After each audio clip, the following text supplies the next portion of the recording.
What's up guys, Genesis King here, and in today's tips and tricks video, we're going to look at the research and technology mechanics in Stellaris. If you're new to the channel and you're looking for Stellaris tips and tricks videos, Stellaris Let's Plays, as well as other sci-fi related content, hit that subscribe button now and the little bell icon so you don't miss a thing. Before we get into this, you need to stick around to the end of this video.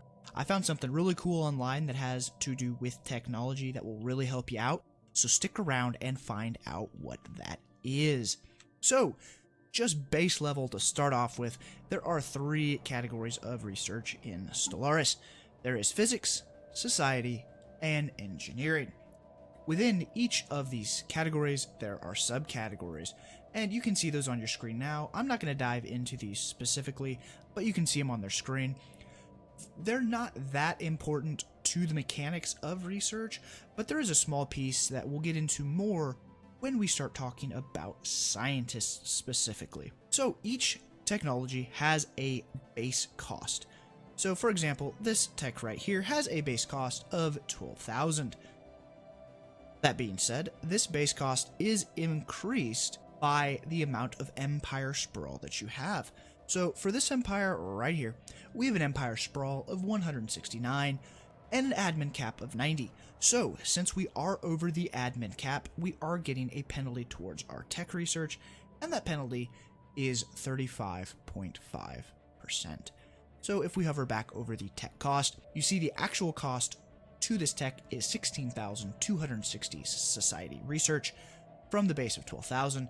So, and trust me, I did the math, 35.5% times 12,000 is 4,260, and that gets added back onto the base to get your total of 16,260. When looking at the cost, it also shows you how many months based on your research output it's going to take, so that can help you conceptualize exactly how long a tech is going to take rather than just having to crunch the numbers yourself. So where do research points come from?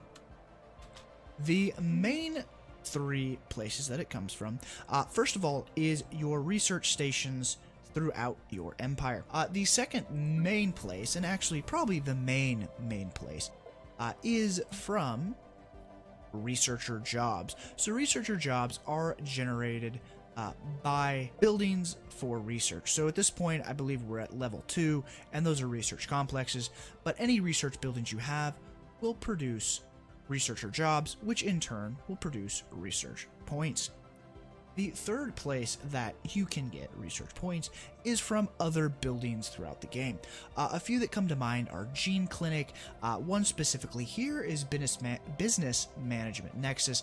As you can see, it produces 8 society research in addition to its unity and trade value output. So what are some ways that you can speed up your research that is not building more research stations and or research buildings and making more research jobs?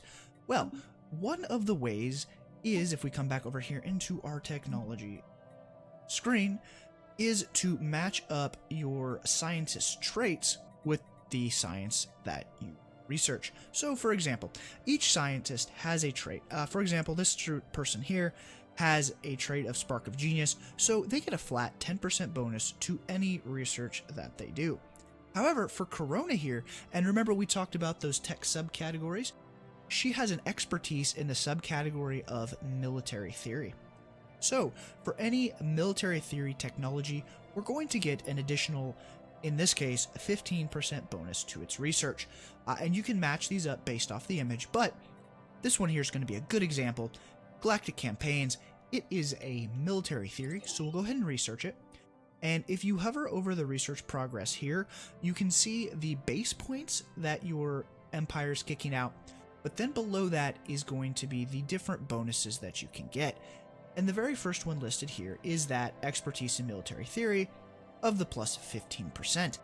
The various things below that are going to be different technologies, different empire traits based on the empires you're running. It could also be different ascension perks, things along those lines that gives you a boost to your research.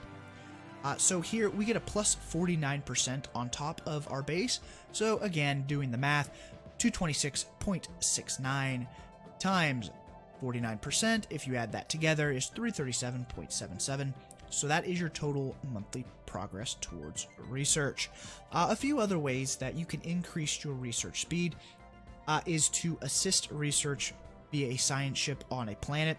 So if you go in and you find your highest research planet output, in this empire it's this planet, and you assign a research vessel to it. It's not working here because we don't have someone assigned to it, but if we go ahead and recruit, and we'll just grab a random scientist here, select it, assist research, that is going to give you a boost to what you are kicking out on the planet. So it gives you points, not necessarily a percent bonus. A few other ways: you can study debris fields after battle. When you do this, and there is technology that your enemy has that you do not have, you will pick up either specific point bonuses to that research or percent bonuses, flat bonuses to society or engineering across the board. Another way is to form research agreements. So if you go to an empire, let's actually grab this person, you can form a research agreement, and essentially what that does is it provides you, and the other empire as well, a bonus towards techs that they have already researched. And the last couple ways is, one, edicts. There's a research grant that you can run by using the base of 200 influence in this game, but it can vary based off different things that you have done within your games. And also, events and anomalies will give you flat bonuses, percent bonuses, flat, specifically point bonuses towards your research. So, as I mentioned earlier, I have something pretty cool to show you. I had Googled Stellaris technology and I found this page. So what you're looking at here is an honest-to-goodness tech tree for Stellaris. So on the main page, you can scroll down. It's got the various physics, society, engineering trees all the way down. You can also click up here and break it down to the individual physics, society, and engineering research. What's also really kind of cool here is that it shows you what the weight of the technology is. So the weight of the technology basically boils down to what is the likelihood that this tech is going to get rolled, that you're going to be able to see it, select it to actually research it. So it goes through and it shows it on all of the various techs here. So if you are thinking, hey, I want to make sure that I get to, I don't know, positronic AI as quickly as possible, you know when you see this first tech, which you already get actually, but when you see any one of these techs, you can go, okay, hey, I need a beeline down this line to make sure I get to positronic AI. So just something really cool that I hadn't seen before I started researching to do this video. Thank you so much for watching. If you've enjoyed the video and you've learned something today, hit that like button so I know. Leave a comment down below. Let me know what you thought of the video. With that, I will talk to you guys in the next one. Later, everybody.